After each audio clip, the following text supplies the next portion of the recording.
Hello, everyone. So my name is Emily. I'm a young graduate trainee at ESA. We work on future Mars mission studies, and I personally focus on entry, descent, and landing. I'll be present at IPPW in September in Marseille, if any of you are here as well, to talk about what I do in the context of my YGT. But today I'll be talking about my thesis that I did at the same university as Momo in TU Delft. It focuses on the mission analysis and the navigation design for a Uranus atmospheric probe. So here I have a slides about the contents of this presentation, but I will just skip it right now to go a bit faster. So let's talk about Uranus. So there was only one up-close observation of Uranus by Voyager 2 in 1986. It probed until 2.3 bar pressure with the this is assumed to be around minus 30 kilometers altitude with the 0 kilometer altitude defined at the 1 bar pressure level. And basically, this planet has a lot of mysteries from an active atmospheric dynamics, high pressures, low temperatures, all the way to a very opaque atmosphere. And currently, there are no models that can explain all these elements. So there is a need for an in situ mission, which was actually suggested by the Decadal Survey, which suggests as a highest priority flagship mission to send a probe and an orbiter to Uranus. So how can we achieve an in situ mission? We need an in situ platform. So typical in situ platforms to study atmosphere are composed of a carrier and a descent probe. And these have been proven to work, for example, for the Galileo mission or the Cassini-Huygens mission there in the pictures. These also show short measurement periods. For example, for Huygens, the measurement time was 3.5 hours, considering it takes around 12 years to get to Uranus. That's not that long.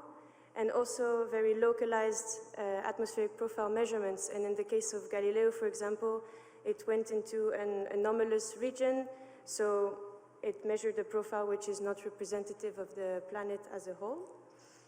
So could there be another type of platform that could tackle these two problems? And also, what would be the software and the guidance navigation control design for this software? So this is what led us to the following research question. Which mission profile and GNC design can enable the measurement of essential Uranian atmospheric properties? Here with mission profile, I also talk about the orbiter that is present in this mission design to be able to relay the scientific data to Earth, but also to be able to be in communication with the probes. For the GNC design, we focused mainly on the navigation aspect, and then essentially the measurements of the atmospheric properties could be extrapolated to the origins and formation of the ice giants as a whole, and possibly of the solar system as a whole as well. So then we defined 4 sub-questions. First, to look at the trajectory of the atmospheric vehicles, also to look at the orbits of the relay spacecraft. Then we asked ourselves what kind of autonomous navigation architecture can be put in place. And finally, what are the limitations and shortcomings of a standard GNC design implemented here? So let's look at the scientific objectives and payload instruments of such a mission. These have been nicely summarized by Atkinson et al. In proposals for Uranus missions. It considers mainly of measurements of the species of the atmosphere, but also of the profile of its pressure, temperature, winds, etc. And Atkinson et al. Also provides a nice list of payload instruments where we looked into what kind of mass that would relate to, around 23 kilos. And essentially, all of these scientific objectives can be met if the probe goes down to the 10 bar pressure level, except the detection of water, which could already happen at the 100 bar pressure level, so much deeper, due to the rising motion of the atmosphere. So here at the end of the payload list, you see that nanochem instrument is included, and this was an addition from us to emphasize the measurement of water, since it's the critical one. And now let's move to the platform. So the platform we selected was gliders. gliders from references were taken and scaled down for a feasible wing loading on Uranus, and then their aerodynamic coefficients were simulated and generated with XFLR5 for different altitudes, angles of attack, and also deflection of their control surfaces. And like I said, the flight that we are looking at here is one that goes from the 1 bar to the 100 bar pressure level, so from 0 to minus 375 kilometers altitude. In terms of the orbital platform, so we need a carrier to carry these gliders to Uranus. First, we need the launch as well. It's recommended to launch in the 2030s to make use of a Jupiter flyby. So here we would go through a Venus, Earth, Earth, Jupiter flyby.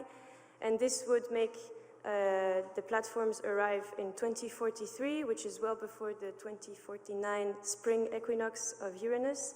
And this is interesting because Voyager 2 arrives during the spring equinox and probed the southern hemisphere of Uranus. So it brings more science return to arrive outside of this time frame and to probe the northern hemisphere of the planet.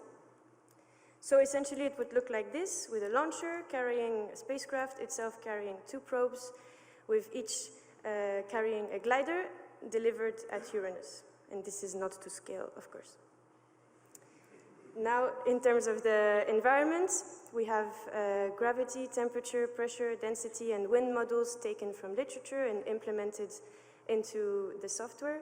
And actually, the study of Uranus's atmosphere led to the choice of the 2 target latitudes. We would have one in the polar region at 89 degrees north, and one in off-equatorial region at 17.5 degrees north, with an orbiting platform being in continuous line of sight of both. So now let's move to the software, which is the biggest part of my thesis, actually. This is a typical control loop for when simulating a vehicle in an environment. I will quickly guide you through it. So we have the mission manager, top left, where you have your reference trajectory. Then the guidance logic, which produces guidance commands. The control algorithm transforms these guidance commands to control deflections. Here we're talking about the actuators of the gliders. Then these go to the flight dynamics, where the environment is taken into account, and the output of the flight dynamics is the real state of the vehicles. These are then passed through the sensors, which measure the atmosphere, and here all the sensors were designed and developed, well, yeah, let's say it like that. And they produce measurements taking into account sensor errors, and then these measurements are fed to the estimator of the navigation module, which itself produces estimates of the state, which are then fed back inside the loop, compared with the reference trajectory, etc., etc. And basically, the specificity of this design is that the payload instruments were used as navigation sensor inputs, and this is because Uranus's atmosphere is very opaque, so typical navigation sensors like sun sensors, star sensors could not be used, anything that has a visual basically, and also we're not even sure if it has a surface, so anything to do with radars was quite limiting as well. So that's what we chose for this design. And everything was done in MATLAB Simulink, and basically now I will show you the same picture but with just a bit more details, so don't get scared by all the text. But here you see basically the inputs and outputs of every module, and I just want to point your attention to the guidance module, where you can see that we had both a trimming and a tracking guidance element to it to have elevator stability, but also to keep a constant heading angle and to limit the oscillations in the trajectory. And then the control module is made up of a longitudinal and lateral controller, assuming decoupling of symmetric and asymmetric motions. And then basically, now we will zoom into the navigation and the sensor blocks, the ones that are colored down there. Tack. So all the sensors were modeled as well, and their measurements were included as sensor inputs to the filter, which itself produces state estimates, which are then transformed to guidance parameters and then compared again in the loop.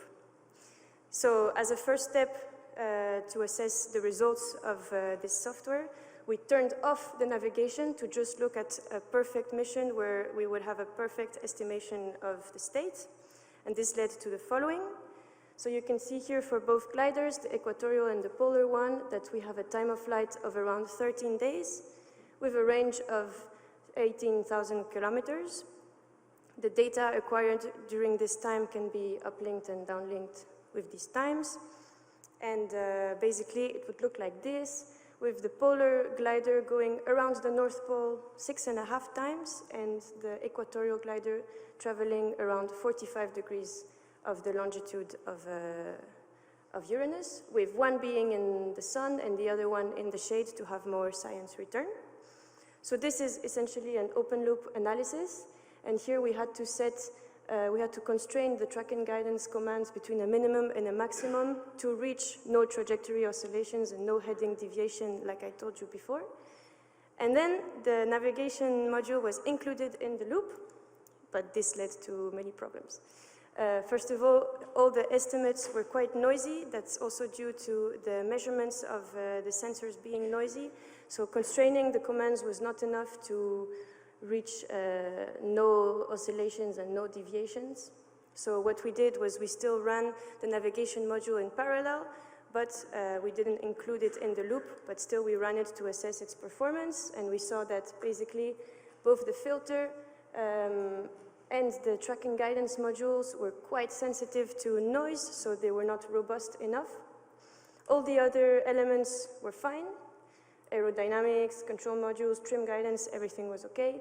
But the recommendation here is to include a noise filtering element between the filter and the mission manager and guidance modules, but also on the output of the sensors. And then in terms of the orbiter, so these were the 3 objectives of the orbiter: to carry the probes and bring them to the target latitudes, to be in continuous line of sight of both gliders, and to relay the scientific data. So this was achieved with a specific orbit where basically the orbiter is synchronous with the equatorial glider. And now to conclude, I'll just go back to the sub-questions that I mentioned before. So for the trajectory of the atmospheric vehicles, so here we chose gliders, and we just mentioned a downgoing trajectory from the 1 bar to the 100 bar pressure level. For the orbit of the relay spacecraft, we just talked about it.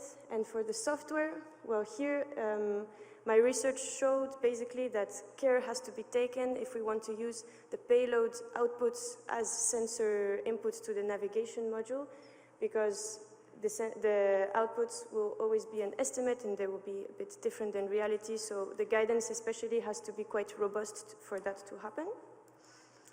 And I know gliders on Uranus sounds a bit crazy, but at least this research provided a few steps into looking for different in situ platforms, especially to tackle the problems of having longer measurement times over larger areas as well. Thank you.